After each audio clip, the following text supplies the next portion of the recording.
Ahoy, listeners. The high seas have never been more dangerous for Tavish One Eye McTavish and his crew aboard the Golden Maiden.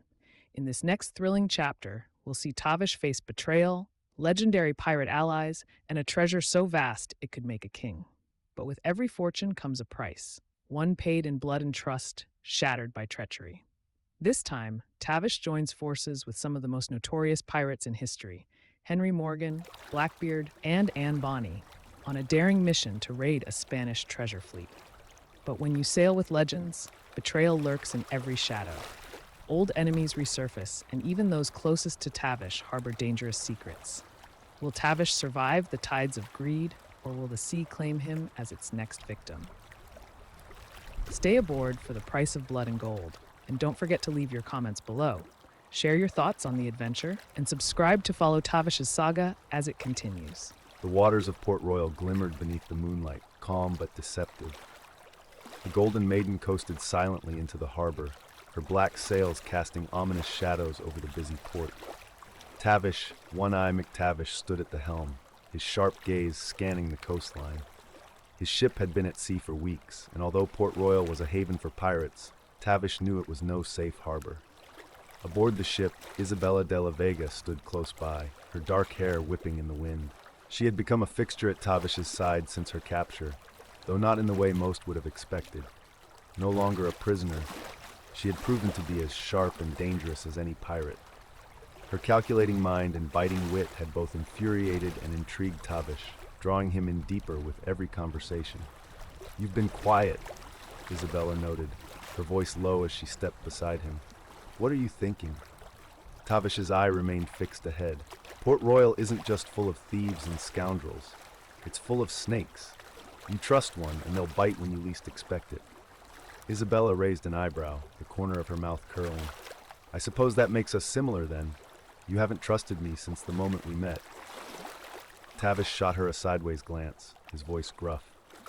"Trust is a currency I don't give freely." Before Isabela could respond, Dougal, his ever-loyal gunner, appeared from below deck. His thick arms crossed over his chest as he spoke. "Captain, word's spreading fast.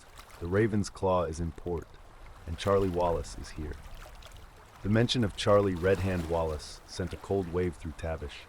Once a trusted ally, Charlie had turned on Tavish during a heist years earlier, nearly ending his life. "Charlie never stays down for long," Tavish muttered, his hand gripping the hilt of his cutlass. "Send word to the crew. If he's here, we'll need to be on our guard." Dougal nodded and left to carry out the order. Isabela watched him leave before turning back to Tavish. "Charlie Wallace, you've mentioned him before." Tavish's lips curled into a dangerous grin. "We have history, but not the kind worth sharing." Isabela smirked, her eyes gleaming with interest. "You think he'll try to kill you again?" Tavish chuckled darkly. "He wouldn't dare. But if he does, I'll be ready." The tavern known as the Broken Anchor was loud and brimming with life. Inside, the stench of rum, sweat, and blood mingled with the salty air. This was where the Caribbean's most ruthless pirates drank, schemed, and occasionally murdered each other. Tavish moved through the crowd, his sharp gaze never resting in one place for too long. At the back of the tavern, lounging like a king of thieves, sat Charlie Red Hand Wallace. His scarred face lit up when he saw Tavish approach, and he raised his mug in greeting. "Tavish McTavish," Charlie called out, grinning like a devil. "Still alive and kicking, I see." Tavish slid into the seat across from him, his one eye never leaving Charlie's face. "Alive, despite your best efforts to change that." Charlie laughed heartily, unbothered by the tension between them. "Ah, come on, Tavish. That was years ago. A mistake, really. No hard feelings, right?" Tavish's lips curled into a tight smirk. "We'll see." Charlie leaned in, his voice dropping. "I didn't call you here to reminisce. I've got something big, a Spanish treasure fleet sailing from Havana. We hit it, split the gold, and we're richer than kings. What do you say?" Tavish's brow furrowed. "You don't think small, do you?" Charlie's grin widened. "Not when it comes to gold, but I'm not doing this alone. I've already got some friends lined up, Henry Morgan, Blackbeard, and Anne Bonny." Tavish's eye narrowed. The names carried weight in every pirate tavern from the Caribbean to the African coast. Henry Morgan was a legend, Blackbeard a terror of the seas, and Anne Bonny was known for her ruthless ambition. "You're bringing in the heavyweights. Tavish muttered. Why? Charlie shrugged casually. A job this big needs big players. We hit the treasure fleet, and we walk away rich enough to retire. Tavish's fingers tapped against the table, his mind weighing the risks. A fleet like that was tempting, too tempting. But the pirates Charlie was talking about weren't known for their loyalty. I'll think about it, Tavish said, standing. Charlie leaned back in his chair, grinning. Don't think too long. The sea waits for no man. Back aboard the Golden Maiden, the ship rocked gently in the harbor, but the tension in Tavish's mind was anything but calm. His decision to consider joining Charlie's raid weighed heavily on him, especially knowing who would be involved. Trusting pirates like Henry Morgan, Blackbeard, and Anne Bonny was akin to playing with fire, and Tavish had been burned before. Isabela approached him, her gaze steady. You're considering it. Tavish's lips twitched into a smirk. And if I am? Isabela crossed her arms, stepping closer. I know you well enough to see when you're weighing risks. But those names, Morgan, Blackbeard, Bonny, they don't play games, Tavish. They don't care about alliances, only gold. Tavish turned to her, his voice lowering. Then it's a good thing I'm not looking for friends. Isabela's expression hardened. If you walk into this blind, you'll get yourself killed. You can't trust them.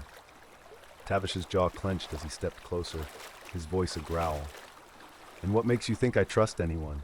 Trust is for fools, Isabela. I survive because I trust no one.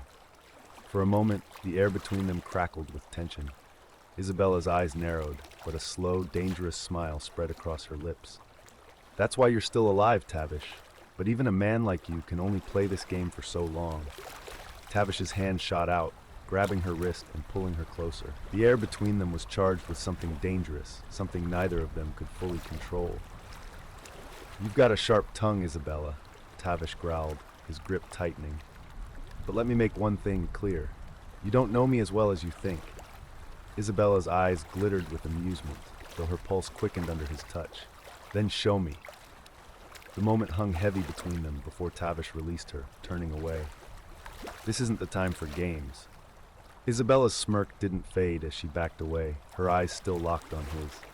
Everything is a game, Captain, and we're all playing it, whether we like it or not. The fleet that gathered near Tortuga was an awe-inspiring sight, a collection of the most fearsome ships the Caribbean had ever seen. Tavish stood at the helm of the Golden Maiden, watching as the legendary vessels sailed into formation. Henry Morgan's satisfaction cut through the water with confidence. Blackbeard's Queen Anne's Revenge looked monstrous with her black sails, and Anne Bonny's Revenge was sleek and deadly. The plan was simple: strike the Spanish treasure fleet swiftly, take the gold, and vanish before the Spanish Navy could react. But Tavish knew it wouldn't be that easy. This is madness, Dougal muttered as he stood beside Tavish. We're sailing with legends, aye, but that means they're also thinking how to stab us in the back the moment the gold's in sight. Tavish's smirk returned, though there was no humor in it. Let them try. I'll be ready. As they sailed into the open sea, Tavish's mind remained sharp, constantly calculating, constantly planning. The treasure fleet they sought was no easy prize, but the reward was too great to pass up. We'll hit them fast, Tavish said to his officers as they prepared for battle. Don't let them regroup. We take what we came for and disappear. Dougal gave a firm nod. Aye, Captain. Let's hope the others follow the plan. Tavish cast a glance toward the other ships in the fleet. Henry Morgan, Blackbeard, Anne Bonny.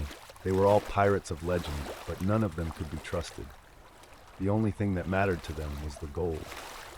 The Spanish fleet appeared on the horizon, a formidable line of galleons flanked by warships.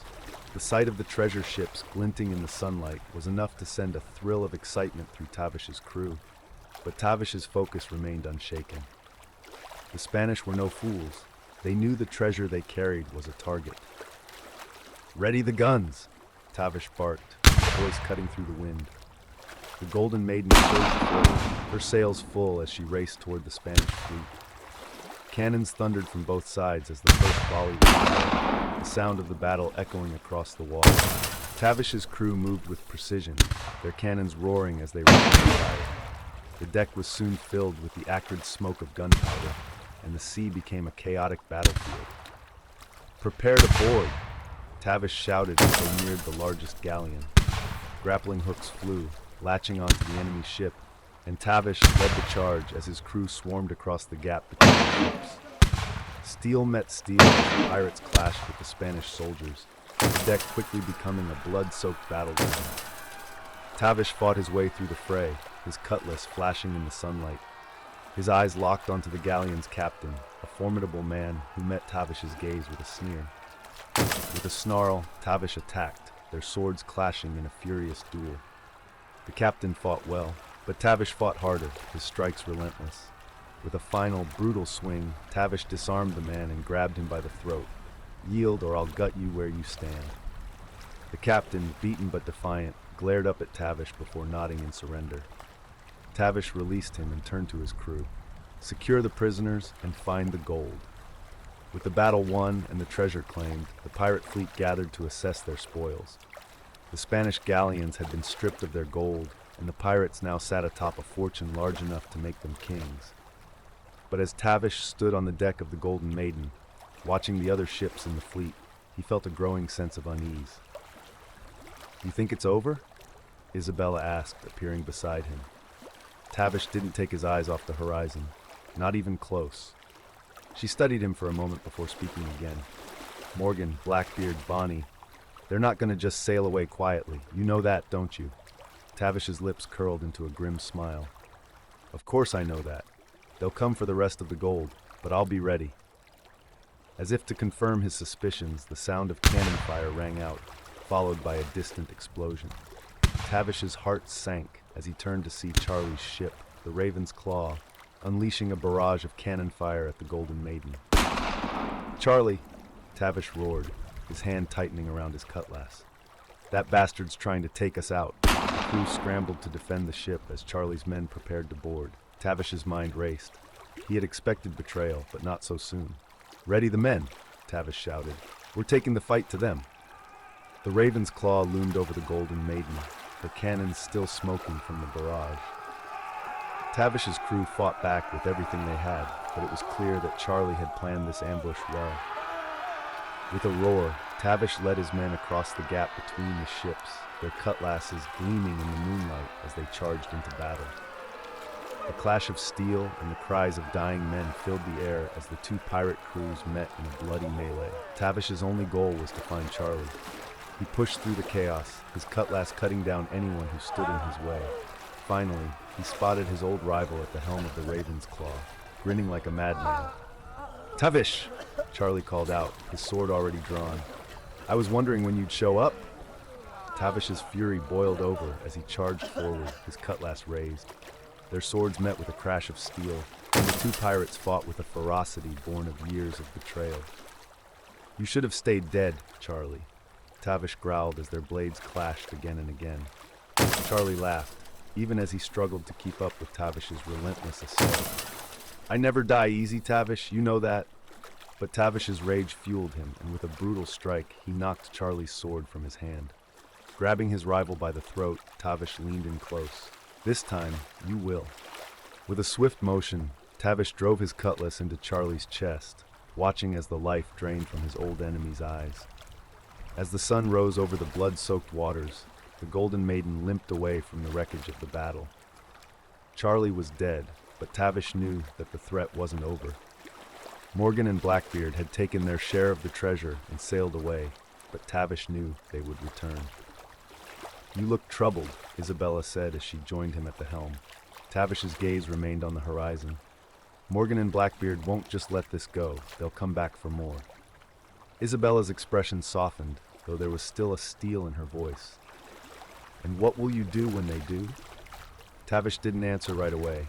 His mind was still racing, calculating the risks. Finally, he spoke. "I'll be ready." Isabela studied him for a moment before speaking again. "And what about us, Tavish? What happens now?" Tavish's chest tightened. He didn't know how to answer. He didn't know what this thing between them was, this dangerous, unspoken bond that had grown with every passing day. "I don't know," Tavish admitted, his voice rough. Isabela's gaze softened, but she didn't push him further. "Then we'll figure it out. Together." Days passed, and the Golden Maiden sailed ever closer to Tortuga. The crew, though battered and bruised, was eager to spend their hard-earned gold, but Tavish couldn't shake the feeling that danger still loomed. One evening, as the sun dipped below the horizon, Tavish found Isabela standing at the bow, her gaze fixed on the sea. "You've been quiet," Tavish said as he approached her. Isabela didn't look at him. "And you've been reckless." Tavish chuckled, though there was no humor in it. "Reckless is what keeps me alive." Isabela turned to face him, her eyes filled with something he couldn't name. "For how long, Tavish? How long before this life catches up to you?" Tavish stepped closer, his hand reaching out to brush her cheek. "I don't know, but I'm not done yet." Isabela leaned into his touch, but her gaze remained distant. "Just don't take me down with you." Tavish's heart pounded as he pulled her into a fierce kiss. It was rough, desperate, and full of everything they couldn't say. When they finally pulled apart, both of them were breathing heavily, but neither said a word. As the Golden Maiden neared Tortuga, a small fleet of ships appeared on the horizon. Tavish's heart sank as he recognized the flags, Henry Morgan's fleet. "They've come for the rest of the treasure," Dougal muttered as he joined Tavish at the helm. Tavish nodded, his jaw clenched. "Ready the guns. We're not giving them anything." Before the battle could begin, Isabela appeared at his side, her face pale. "Tavish, there's something you need to know." Tavish turned to her, his brow furrowed. "What is it?" Isabela hesitated, her voice barely above a whisper. "I've been in contact with Morgan. He offered me a deal to betray you and take my freedom." Tavish's blood ran cold. "And did you?" Isabela's eyes filled with regret. "I couldn't do it. I didn't." Tavish stared at her, his heart torn between fury and something far more dangerous. "Why?" Isabela's voice was barely a whisper. "Because I don't want to be free of you, Tavish." For a moment, the world seemed to stop, but the roar of cannons from Morgan's fleet snapped Tavish back to reality. "Then we fight," Tavish growled, turning to face the approaching ships. "We fight, and we survive." The battle that followed was brutal, Morgan's ships hammering the Golden Maiden with everything they had. But Tavish fought with a fury he had never known, his crew following his lead as they defended their ship. As the sun set on the bloodied waters, Morgan's fleet retreated, leaving the Golden Maiden battered but victorious. Tavish stood at the helm, his chest heaving with exhaustion. Isabela joined him, her expression unreadable. "You didn't betray me," Tavish said quietly, his voice rough. Isabela's lips twitched into a faint smile. "No, I didn't." Tavish looked at her, his heart pounding. "Then maybe there's hope for us yet." The battle may be over, but the storm is far from passing. Tavish, One Eye McTavish, and the crew of the Golden Maiden have secured their prize, but at what cost? Allies have turned to enemies, and betrayal seems to follow them like a shadow. Even as they sail toward the horizon, new dangers loom, and the question remains, how long can Tavish survive in a world ruled by blood, gold, and treachery? What did you think of Tavish's fight for survival and the choices he made? Do you think his dangerous bond with Isabela will help him or lead him to ruin? Let me know in the comments below. If you enjoyed this chapter of Tavish's saga, don't forget to give it a thumbs up, subscribe to the channel, and hit the notification bell so you don't miss the next thrilling installment. The seas are vast, the enemies are plenty, and Tavish's journey is far from over. Until next time, may your sails be full, and may the wind carry you to new adventures.